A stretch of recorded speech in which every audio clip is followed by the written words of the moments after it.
Everyone knows that feeling, wanting to experience more stories, but struggling to find the time. That's where Audible changes everything. With over 1 million audiobooks and Audible originals, there's a story waiting to spark anyone's imagination. Take The Paris Apartment by Lucy Foley, the gripping psychological thriller that's keeping listeners on the edge of their seats. Imagine unraveling its mysteries during your morning commute, or losing yourself in its twists and turns while doing household chores. That's the magic of Audible. It transforms daily routines into opportunities for thrilling discoveries. The best part? Members get access to thousands of included titles, with new content added regularly. From bestsellers to hidden gems, every genre imaginable is at their fingertips. And with one easy-to-use app, switching between favorites or discovering new passions has never been simpler. There's more to imagine when you listen. Start a free 30-day Audible trial and get your first audiobook free at audible.com/Wondery. That's audible.com/Wondery. Now it's time for Inspirational Women and my guest, Jane Lee Rankin, sharing insights into her memoir, Farm Family, a solo mom's memoir of finding home, happiness, and alpacas. As Lee shares her experiences, her dreams, I feel there's strong encouragement here for all of us to trust in our dreams, that the path may be winding and might even feel impossible at times, but taking it one step at a time leads to a truly incredible place. Lee Rankin, good morning. It is so great to have you join us this morning. Thank you. I am honored to be here. Well, thank you for saying that. I feel actually the reciprocal, that I'm honored because it's just always so fascinating to me to meet people, how many people, and you are here, a woman who's done so much in her life with these big dreams and, starting a farm with not having that as your roots. I mean, just that whole thought was overwhelming to me. I thought, how could a person do that? But you went ahead and you did that, and with an infant, and just, again, it's so amazing. Now, looking back, does it feel that amazing to you too? It does. I walk around and think, I did this,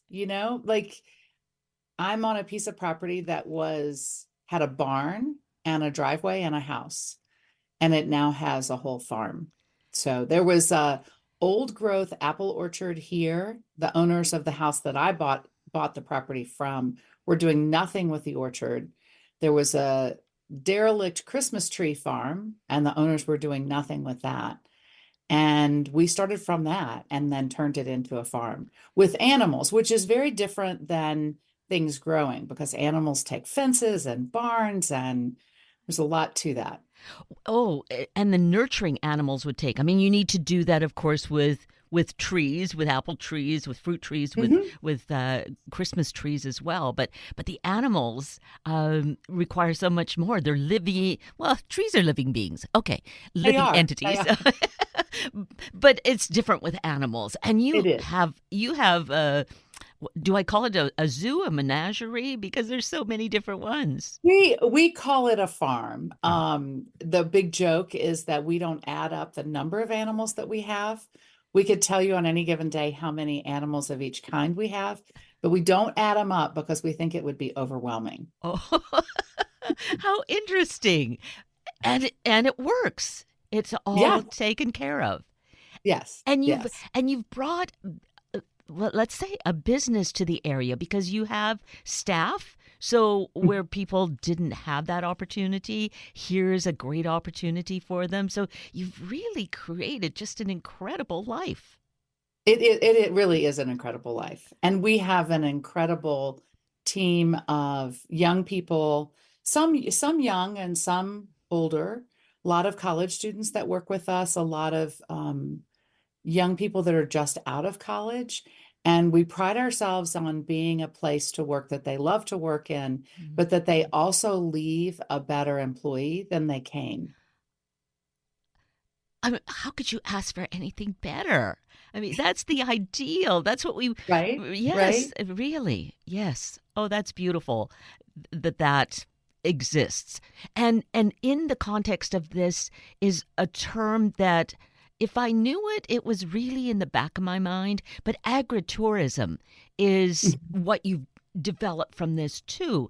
And was that actually a vision, or did that evolve for you?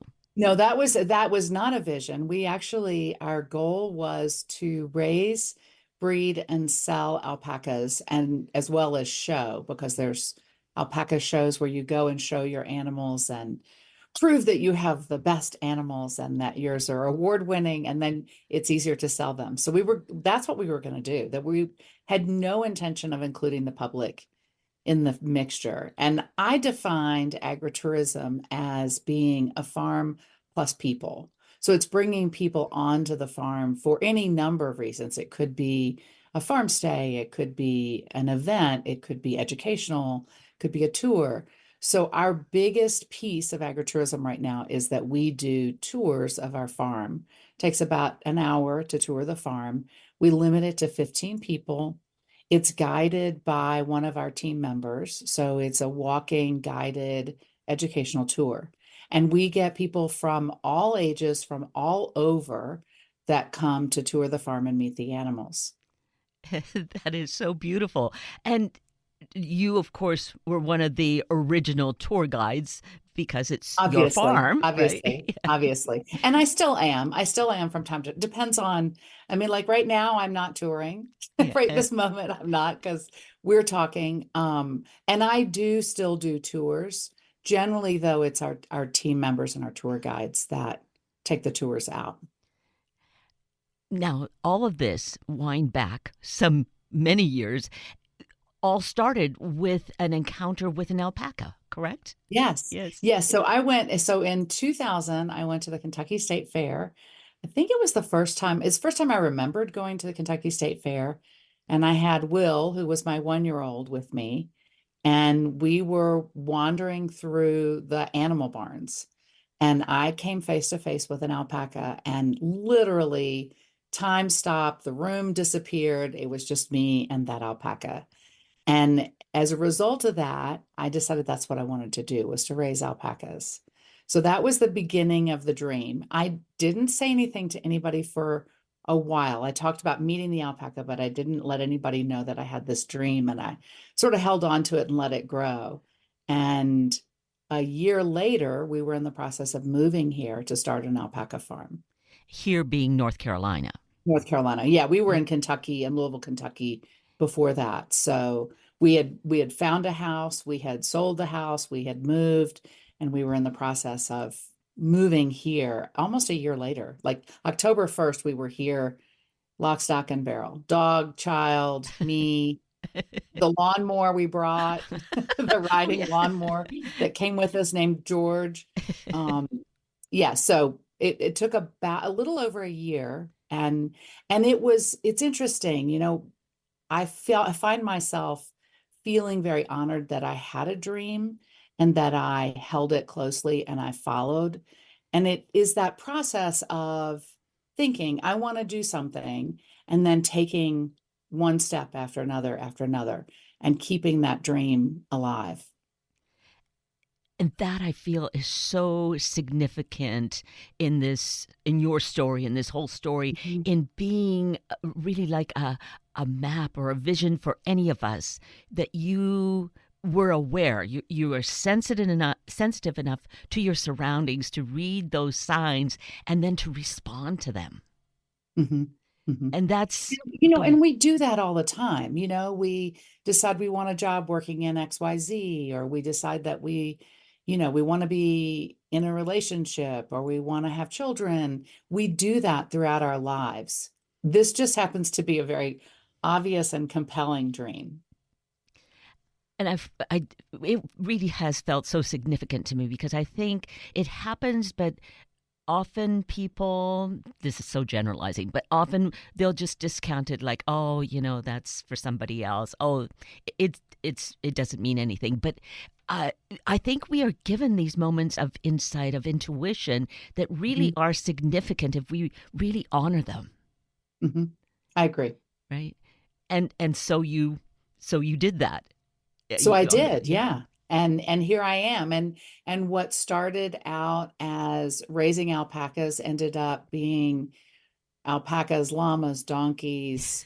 We rescued a horse that was pregnant and lame and sick.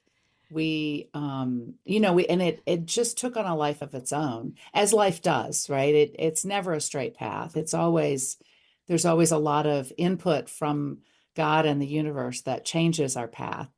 And it was because of all the animals that we then became a story.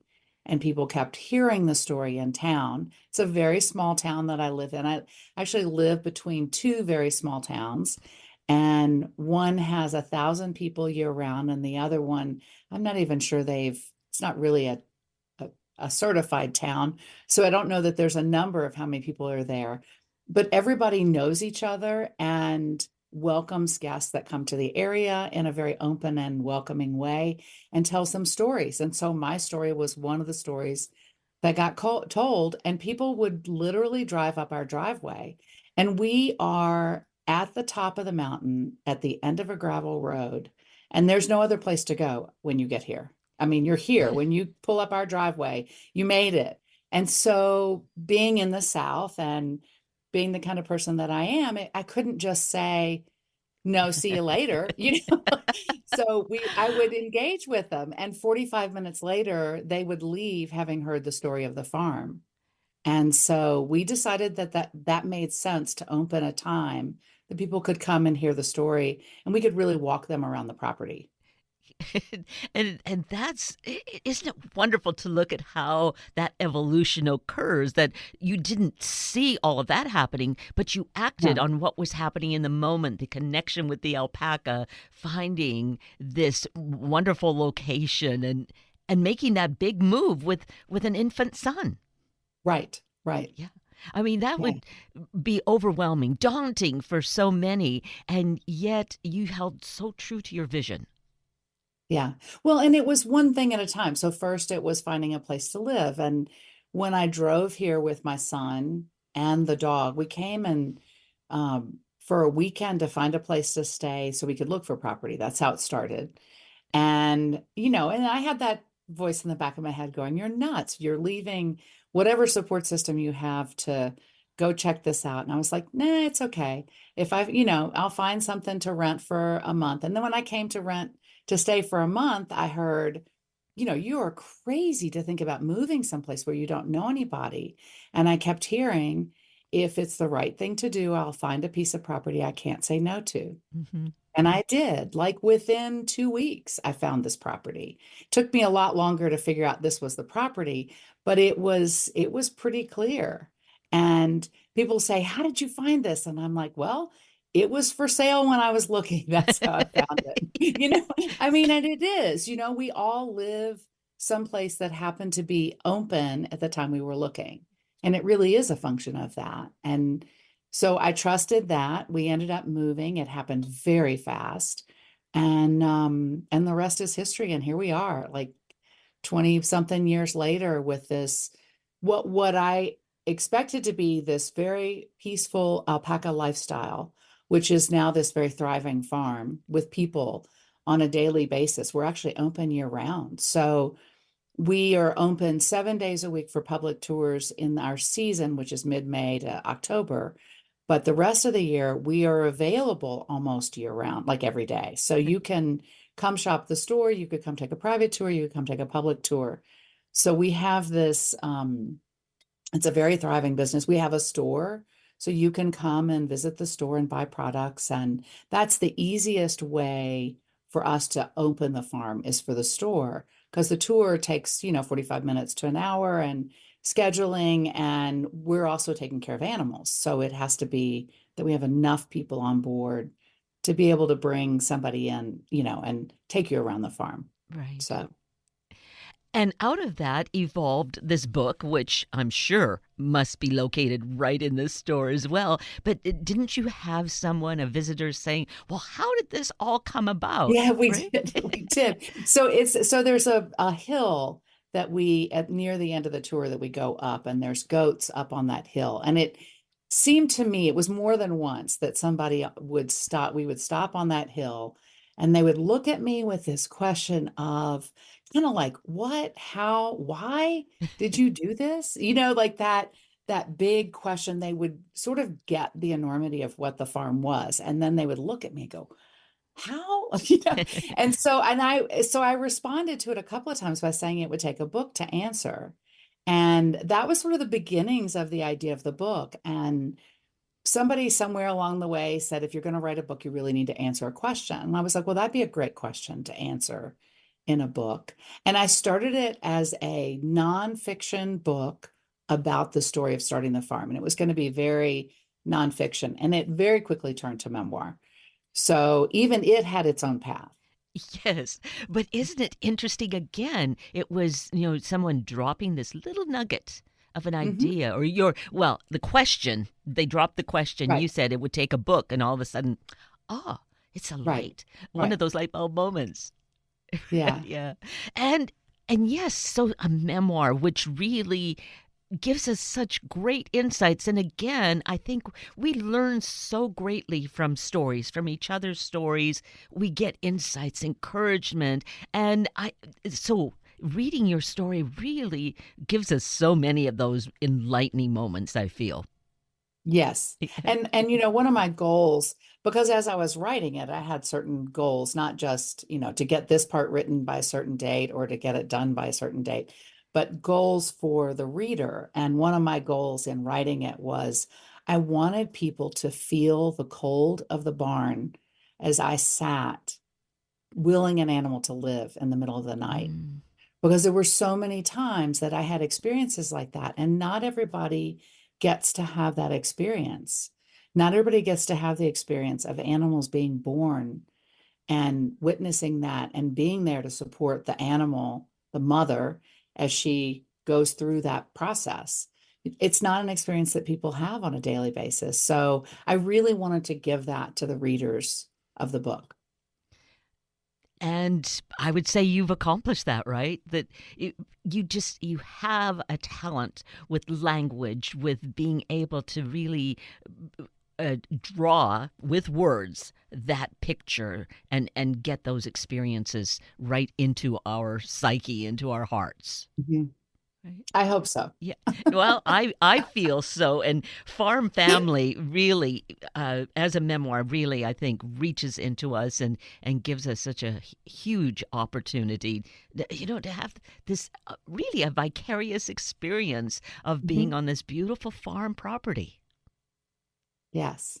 Yes. And it's what's funny in it being it's been out in since January. So in the process of releasing the book, what's been so exciting for me is the number of men that have read it. Mm. So I think of a woman's, solo journey as a memoir being a very woman's book, right?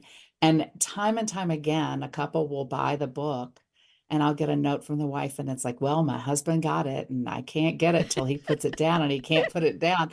And it's been so heartening to see the number of men who have found a lot out of the book. And I think the farm side is part of what pulls them in to some extent. But there has been so many men that have read the book cover to cover, and then they'll tell me, I don't read, and I don't read books. And furthermore, I wouldn't dare read a memoir. And then they've read the whole thing cover to cover. It's like, what kind of magic spell did you cast upon me to have me do this? Well, it's so gripping. We've really focused here on the culmination of your life for the last couple of so decades, but really, as you go into your past, you talk about your son, Will, grew up on this wonderful property on this farm, but you were a single mother.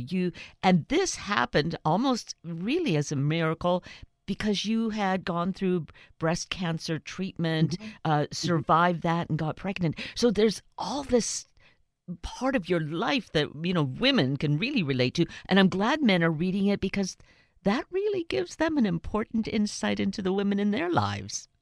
I'm sure it does. Yes, I'm sure it does. But you were going through all that, so I think it's so important for us to understand how there are so many huge milestones along the way in our lives. It's not just this final what we're seeing here with this Hmm. wonderful farm. Yeah, But overcoming these things, and it didn't get you down. It in fact, if anything, it probably strengthened you. I think it did. Yeah, Yes. Yes. yeah. Yeah. J- just Yeah. just so amazing to overcome that. And I found that interesting with the breast cancer. You were really in control of that, making choices as to what kind of treatment you would have, because you Mhm. still had the dream of having a child someday. Right. Right. I did. Yes. Yes. And it And then I did. and then you had the I did and child. I did. Yes. Yeah, much as though some doctors didn't think that you should really continue with the pregnancy. Exactly. Exactly. Yeah, that was terrifying to me. I had no idea that would be an answer to me being pregnant at all. Yeah. Um, it was the last answer I thought I would get from a doctor was that you need to end this pregnancy. And I hadn't thought about it from his point of view. It made sense. And from my point of view, it didn't make sense. But I certainly did not expect that response. Yes. And he was somebody that I very, very much trusted and had been through a lot with because I'd gone through surgery with him. And, there had been, and lots of choices about what I was going to do in response to having had cancer. Hmm. And then to have that be the response, I was floored. Yeah. Yeah.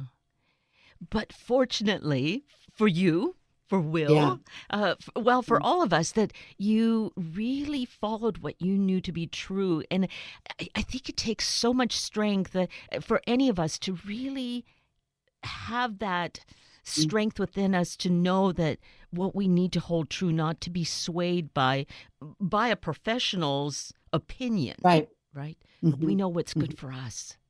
Right. Right. Well, and I was also carrying Will at the time, and I feel like that his presence, right, at that point was also part of what gave me strength through all of it. Mm. Many things, many times that I might have just crumpled under what had happened, I had kept going because I had a son. And, they wake up at 6 o'clock in the morning and they're ready to go and they're happy and they're excited and it's another day. And his presence and being around with him, raising him really, in a way, kind of re-raised me in a whole new way. I mean, I got to live vicariously through him. I Mm. mean, all the cool stuff to do happens when you've got a little guy with you, like all of that stuff. Oh, And yes. it's interesting because here I am finding myself in this business of agritourism, which is people coming to farms. And it's the kind of thing that we do with children, but we might not do alone. Although in agritourism, we do. So adults come and tour the farm because they're interested in learning about farming and they're looking for things to do. And it's the kind of thing we would do with a child. And it brings back some of that excitement of a child of seeing animals. And one of my favorite things is when people come to the farm and we sort of laugh because we greet the cars as they come, right? And so the dogs go out and greet the people as they come, get out of their cars. And you can tell if a car's had a fight on the way there. Yeah. And Johnny forgot his shoes and Susie doesn't have her sweater and maybe somebody was late getting up and whatever. And they come out and then our role that we take on is changing that experience, really giving them a different experience, which is a slower life and a slower experience as we walk around the farm. We don't drive, we walk. So it's a slow paced kind of time on a farm with time to interact with the animals and to ask questions and get questions answered and hear stories. Many of our animals have stories, and many of our tour guides have stories about things that have happened since they've worked here.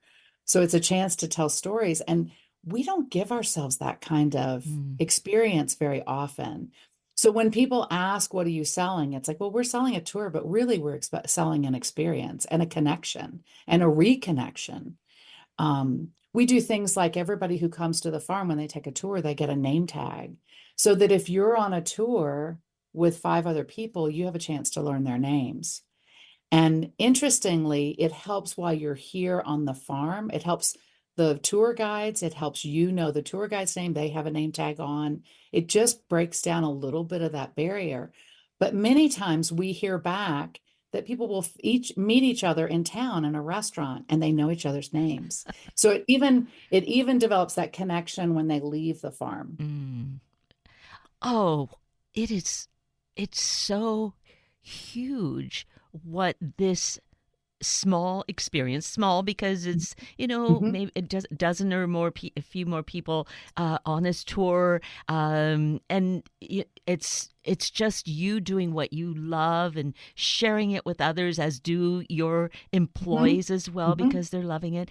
But in being able to connect with each other and see each other, I just see that this is then kind of the model for what our world needs, this connection of, I know Mhm. your name, we can connect, and we've had this. Well, animals help us to feel more peaceful. They have a way of They bringing do. that out, They do. right? Yes. Yeah, they do. As do the mountains. I mean, these mountains are full of crystal, and I'm sure it has something to do with the age of these mountains. I mean, some of the oldest mountains in the Mm, country. And there's that, and there's the views, and it's just a really wonderful experience. And people come back, even though they arrive having, all this tension in their face, and you can tell they've been fighting. They arrive back from the tour. The tour ends in the store. We took a note from Disney on that one. So we end the tour in the store, and people come into the door of the store and they are lit up, smiling and laughing with each other. And it's a huge gift to give to the world right now. yes. I really feel that, and I'm glad you realize that too. Yeah. Again, it's one of those. Do we call it a byproduct? It's something that was there, but you're making it come to life gives this Mhm.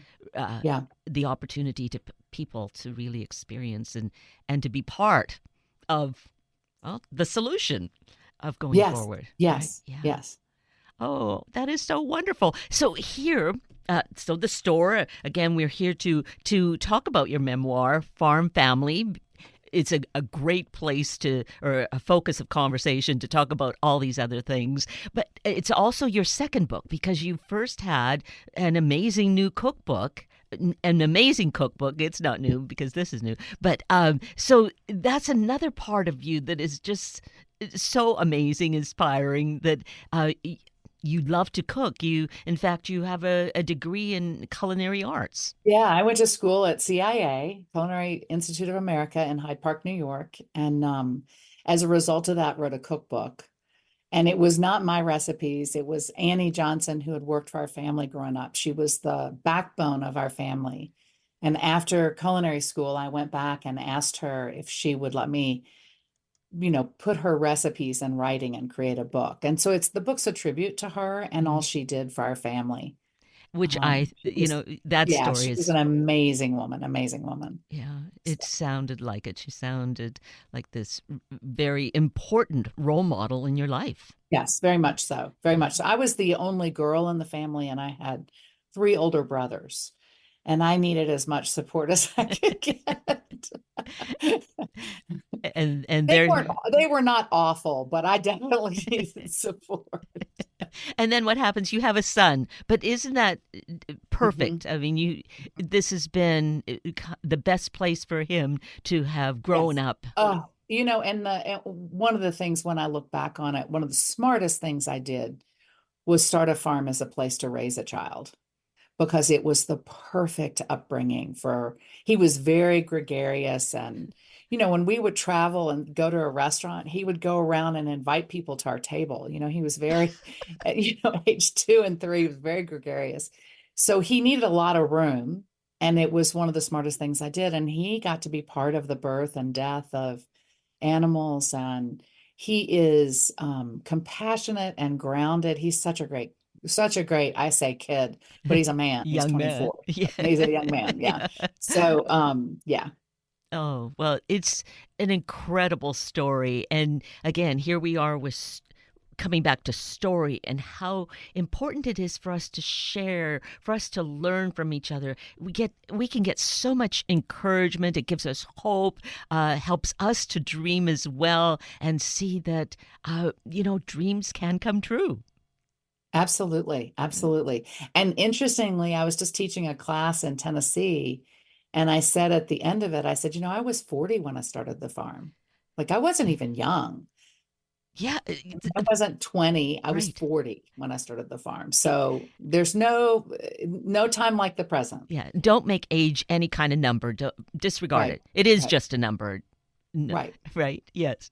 Well, this has been so wonderful to connect with you, Lee. I love your memoir. I love the farm. And let's mention the website so that people might be intrigued, might be planning vacations and get out into those mountains.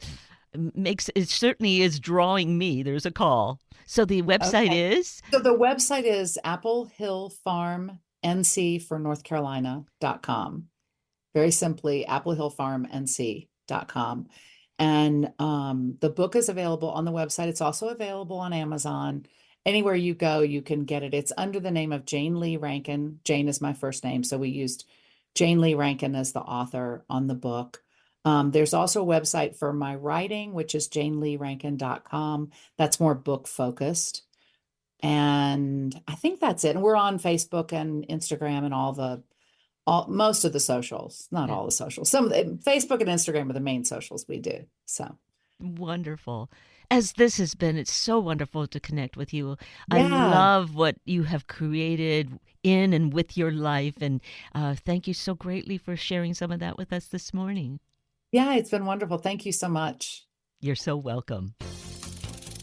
That brings us to the end of a very full hour of Inspirational Women with Jane Lee Rankin and Sunday Morning Magazine with Barbara Fagan. I'm Kate Daniels, your host, and I so greatly appreciate your sharing this hour with me and these special guests. For details you might have missed or information you'd like to know, please just send me an email, kated@warm1069.com, and I will get right back to you.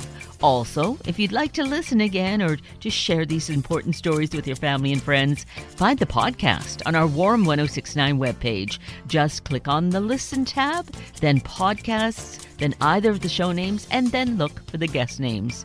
I now wish you and your family a day of big dreaming, of beginning the journey to pursue that dream. Have a week of the same, and then please plan to join me again next weekend for another hour of Sunday Morning Magazine and Inspirational Women on Warm 1069. Good morning.